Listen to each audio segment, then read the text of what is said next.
That's too funny. Well, in difference of your time, we have the third commissioner who's coming, but it was a little bit late. But let's begin the work session here. It's around 12:08. Announce to everyone that the meeting will be recorded. And looking for any public comment. See what we have.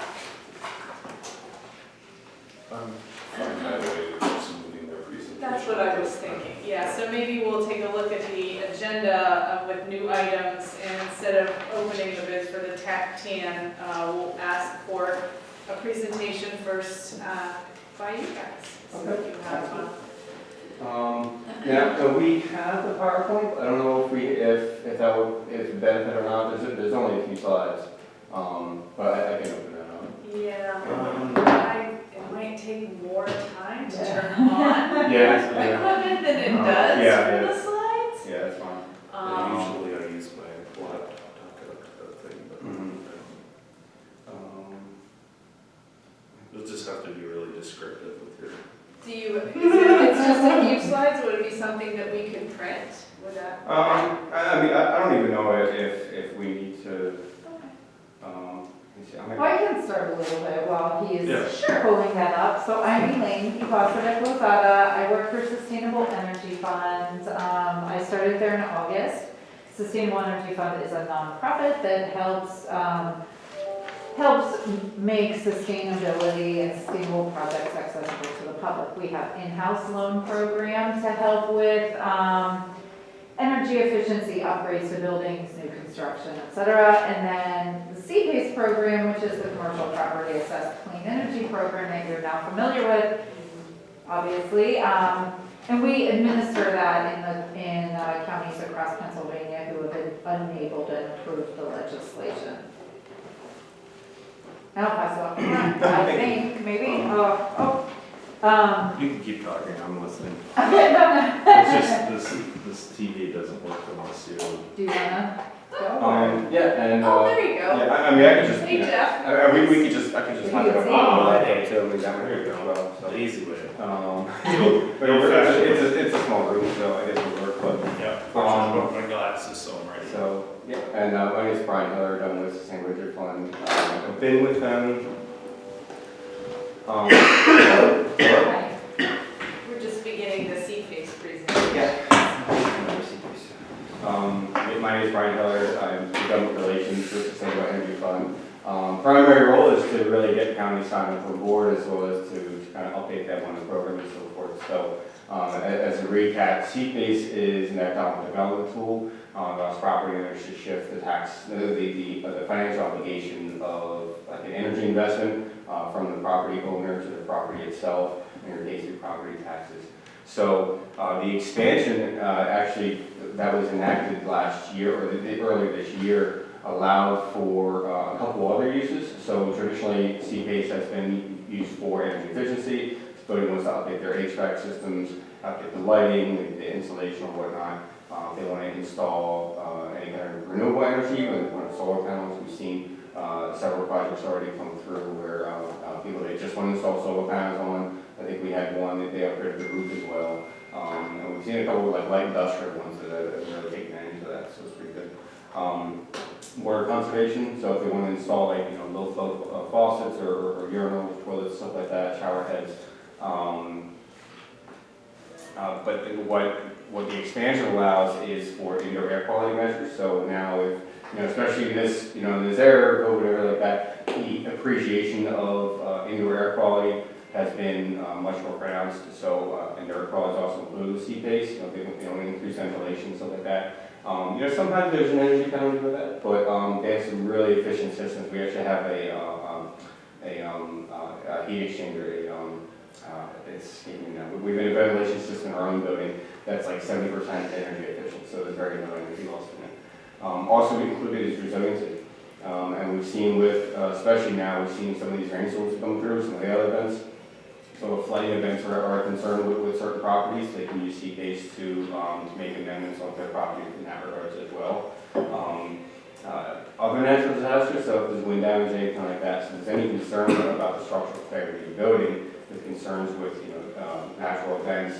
CPAs can also be used to, rehabilitate the building or improve that building. All she was included in is multifamily on this slide. Also included is multifamily. So before, when CPAs was initially enacted, multifamily was not included in there. And nowadays, so any units, five units or more can also be included in there. Okay. So yeah, and that's basically the expansion right there. It's indoor air quality, resiliency measures as well as multifamily. Okay. But and to be honest, I've seen already a couple places that they recognize that opportunities to increase ventilation. Sometimes systems get older, whatnot. Buildings get 20, 30 years old. So they've already considered looking at using this for allocating ventilation systems. Again, it's still CPAs, so usually larger projects, but yeah, we've seen several projects come through already that have been made utilized CPAs in the state, so it's been pretty successful so far. Have you seen, now, multifamily came into play, what was the effective date of that? That, September 6th. yeah, September 6th. Okay, all right, so it's still a little bit early to see many people hopping on board with that, and that's multifamily, 5 units, one particular location, is that correct? So it'd be a single location with 5 units or more. Right, so then senior house, Right. I know a lot of developers and property owners were looking at senior housing, being the big need all across Pennsylvania. And that was actually a query, guys, so we had at least one project come in that was kind of on the fence with it, and it was really depending on the level of care that they had. Sometimes the more intensive care facilities or something like that might be eligible, whereas maybe more independently we might not. So now that kind of eliminates that question as well. So do we need to amend our ordinance in any way? For multifamily? I think we've had one county that didn't feel the need to. Most counties have felt the need to have an updated amendment, an updated resolution to enable the rest of them as well. Okay. Did we do an ordinance or a resolution? I want to say it was a resolution. I believe It's it a was resolution. Oh, okay. Well, in that case, Yeah, easy so, peasy. So we could modify that resolution. Great. yeah, and I think we It's a had. technical term. And I think we had, and what I did was, I think the ordinance just carries a little bit more paperwork with it, I guess, it's a little more legal. It's more binding. Yes, yeah, and the resolution fits well with the CPA's program, so that's fine.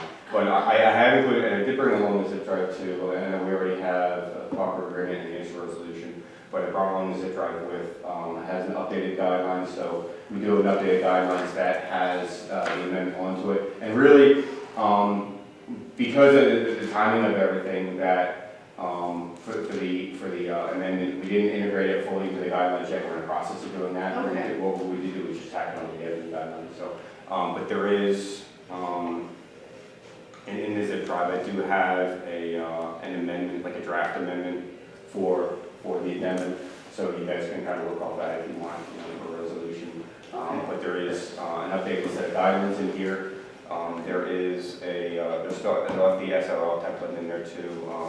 But the PowerPoint's the original PowerPoint that we presented, as well as the amended PowerPoint. I think, no, I don't have a second amendment. But yeah, and I think the other stuff, like the original resolution that you guys have, I included that there as well. So we do zip drive a lot of the updated documents as well. Okay, so you have a thumb drive that you can give Yes. to us then? Yeah. Okay, all right. And some counties have gone back and forth over the amended resolution or just amending the cooperative agreement. Okay, And I know that there were a couple in particular that really spent time just, deciding which way do we want to go, because they thought they would be more formal and amend the resolution, and then ended up saying, no, we'll just expand our internal program guidelines to include it. Yeah. Okay. That's an interesting update. yeah, I think it's, Yeah. we need to pass it on to the city, because I do believe the city has a little bit more, They were the ones that pushed us to do it. yeah, monitoring of multifamily units, as it, relates to Wouldn't this them. be something we pass on to the Ross? Yeah, potentially. Because especially with the boiler replacements, Yeah, right. Yeah. those guys, they honestly should probably take a close look at this like immediately. So I guess my question is like, what is the fundamental structure of your organization? Because I'm not that familiar with it. We're a nonprofit that was actually formed through deregulation back in '99. So back in '99, the PUC said utilities can't generate and distribute at the same time, yes, but also we need to see some energy efficiency measures or from you guys. So each utility had to come up with its own energy efficiency program. Part of that was actually creating a separate nonprofit for financing some of those things. So many of these utilities have their own, just like the West Penn, it's the same revenue fund as well. But we operate at the PP&L district. So, and traditionally we were like kind of isolated in the area, but we largely focused on the PP&L kind of area just because that's who was the utility that we were kind of serving. Other utilities have their own OSCFs or whatnot. But, you know, we're still an independent nonprofit. You know, we have a lot of other programs that we've had. We've done, you know, in addition to financing, you know, both loans and grants, more grants were more earlier on. But we've done energy path conferences, like education opportunities that actually brought together students as well as industry peers in the same space to kind of create networking and educational opportunities for all of them. We've done, when we continue to do energy audits for nonprofits. So the nonprofit come to us, hey, you know, we don't know where energy's at, we know we can improve though. You know, can you come in, you know, give some pointers? You know, we do level one walk through. I've done a couple this year already that were really beneficial to them. I remember asking Shannon, but I forgot. You're the new Shannon, I assume. I'm the You're the new Shannon? Okay. That's what I've forgotten the answer. Do you have a guarantee, like the guaranteed energy savings? We've had a guaranteed savings energy agreement in the past. It's a stipulated agreement. You know, it does depend on you know what you're installing. And It's not mandatory for all of your programs to be guaranteed. Got it. No, and they've been tricky sometimes too, because we've had, you know, some places that would install some like HVAC equipment, some high efficiency HVAC equipment, but they've also had turnover in the facilities management for this stuff, as well as some, I don't know, mixed operations. So, you know, at wintertime come up and they start like, you know, jacking up this and there. So they weren't seeing the energy savings that they really were supposed to be seeing because they had a lot of Seasonality. Yeah. So, but you know, I mean, we still offer, you know, some programs like that. So, and we do, you know, we are a sustainable energy fund. We do financing for projects. We do not do financing for C-based. We only administer for C-based.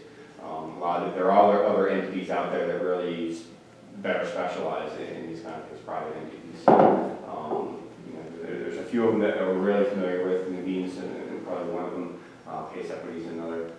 But you know, we've had several capital partners that we have relationship with, you know, and you know how projects come through. A lot of times projects come through them. You know, other times they'll come through property owners or developers. But yeah. And as the new Shannon, I'm the relationship manager for the western half of the state. And prior to my commencing employment with SEF in August, I worked for Allegheny County Economic Development, and I built and managed their CPACE program.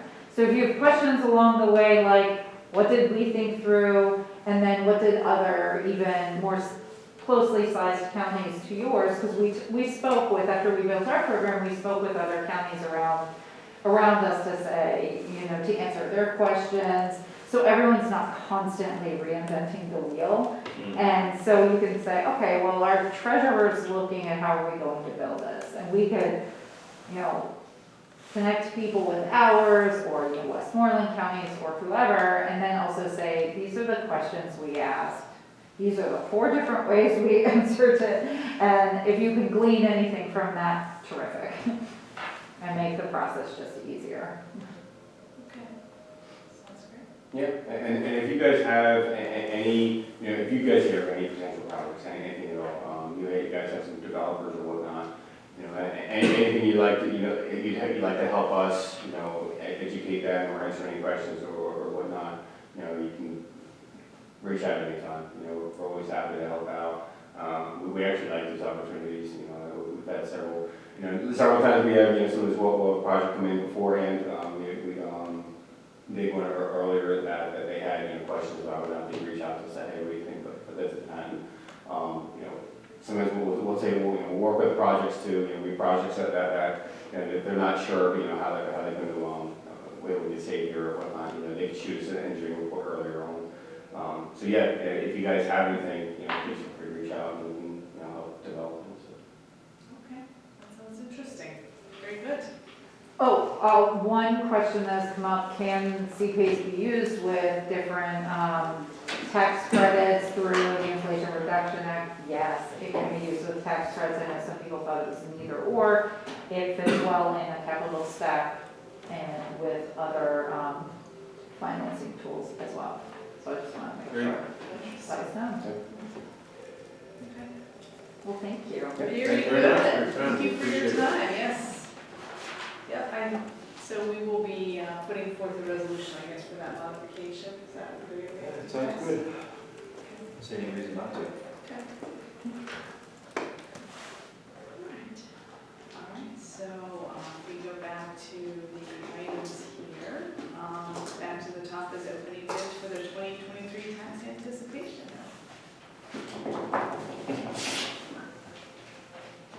Oh, great, I was going to ask for your information, I appreciate that. I should pass that on to the city. There's more.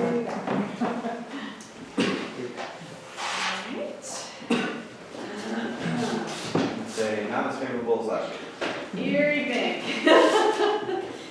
Let's see, option A, based on a 12-month FHLB Pittsburgh rate, plus a margin of 2.3, thank you, 1% multiplied by 0.79%. So, based on today's index, which was dated December 7th, an indicative rate would be 5.798. Option B is a tax-free variable rate, and based on today's index, an indicative rate would be 5.135%. So, a little for $4 million Should have short-term put my loan. unfavorable faces. Yeah. Like on Facebook, thumbs down. That's actually similar to my company face. Yeah, that's exactly what my company face. I don't know how that. It's good. If you, chief clerk, that would be awesome. I guess I would summarize saying we've had more favorable Right. rates in the I past. appreciate that. Yeah. Sure. Yes.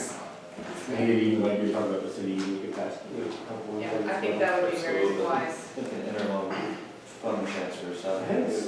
We haven't seen a project Correct. finalized in the past couple months. I'm curious what their interest rates are doing. Last time I saw the program, the project coming through, they were still under 6%, which I was kind Okay. of impressed with, because they were traditionally 5.5 to 6 before, and Oh, wow. they haven't gone up yet. Interesting. So yeah, I'm really curious to see how they're going to stay like that. I know SEF is actually frozen our rates too. Oh, really? And so it's That makes you more attractive. yeah. Especially now, so. Wow. What were we at, like last one was like 3, 2.9, 3.1? The number that sticks in my head is not close to that unbelievable. I think it was one something. It was like wasn't it? 1.9 maybe. What, Yeah. I think we went down Oh, below yeah. 2. It was I below believe 2 so, at least yeah, once. definitely. Pam, do you remember? Go, Pam. I think 2 years ago, it was slightly under 2. Like 1.95 or something. 1.96. I don't think it, for this year, it went up too much above that. Yeah, it was barely above 2. My memory says it was like 1, or 2.3. So Northwest Bank has a offer, and it's a tax-free fixed rate of 4.75%, same type of calendar year, 360-day calendar year. It is they will require us to engage an honest law firm to prepare all the documents at approximate cost of $5,000. You said It's never been that low for us. 4.75%, yeah. Yeah, that's quite interesting. Yeah, it's not going to be that low. Okay, and then last but not leastly, Key Bank, $4 million again, also both a fixed and variable option.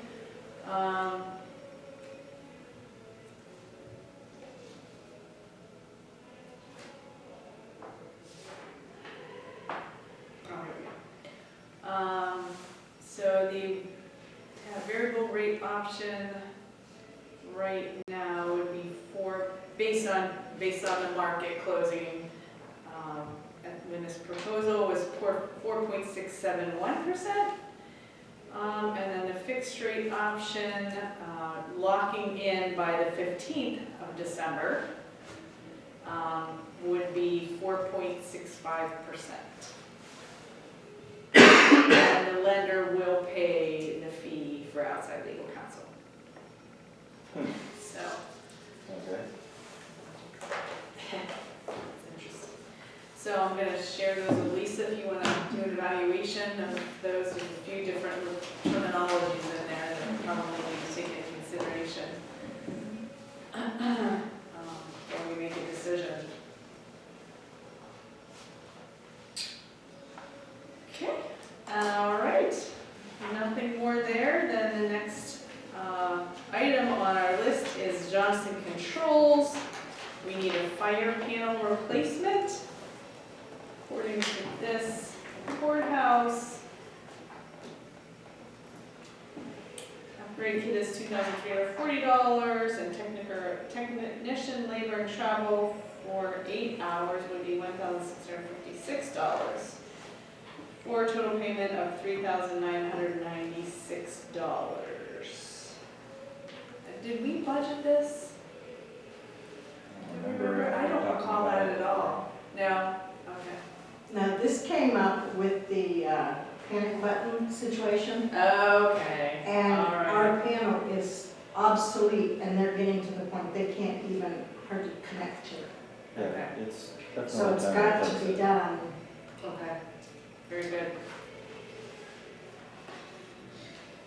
And then lastly, on here, under new items, is an arrangement for an agreement with Industrial Appraisal Co. The auditors are requiring an updated appraisal on all our fixed assets, and so in lengthy discussions with both Brian and Industrial Appraisal, we decided to go with the items that are $1,000 or more. Okay. I see Pam signified that last time we did 500 or more. Okay. I see Can't be that. 5,000 or more. Well, we did discuss that. Do we have an estimated useful life requirement as well? They will assign all of that. Okay. So they did the last appraisal, well, they did one in about 2005, and I want to say 2018, 19? Okay. In 2019, under the removable equipment, the major was 500, so it went up 500.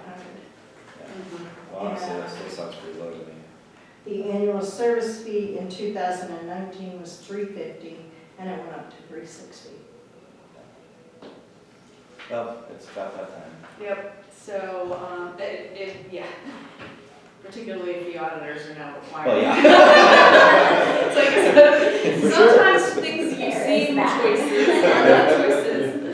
So that's for $9,295. And that will also be on Wednesday. Yep. Okay, very good. Nothing under old items, nothing under policies and procedures. Nothing under projects. If you take a look at the upcoming, anything else from either commissioner in those arenas? Okay. Then just a review of the upcoming commissioner meeting dated December 14th, this Wednesday. We have Johnson Controls, which we spoke with. The Riverfront Development contribution, there's a resolution there for that. And then, of course, the authorization, sale of property. We have 2 vehicles to get rid of. 2 vehicles to get rid of, okay? All right. And then, of course, the repository tax bids will be shared and then we have a renewal maintenance agreement with Eaton. And approve the amendments to the P-CHIP member agreement. And then the USDA and the appraisal of assets. Okay, Yes. for today's meeting. And then maybe a So add to that agenda would be the CPACE resolution. Resolution very quickly. Yeah, I would think. So I approve adding those. All right. Anything under department/committee updates? General discussion? Can anyone guess what the interest rate was on the 2016 TAM loan? It was less than 1%, wasn't it? I mean, 0.97. 16 was higher. 2016? The last one signed by my dad and Steve Banko. Oh, okay, so it would have been approved in 2015. 3. What do you think? I said less than 1%, I don't know. 0.94. I was gonna say 0.97, I would have been so close. You would have, Yeah, it would have been the. I remember those days across the board, trust me. Oh, goodness. All right. Any other general discussion?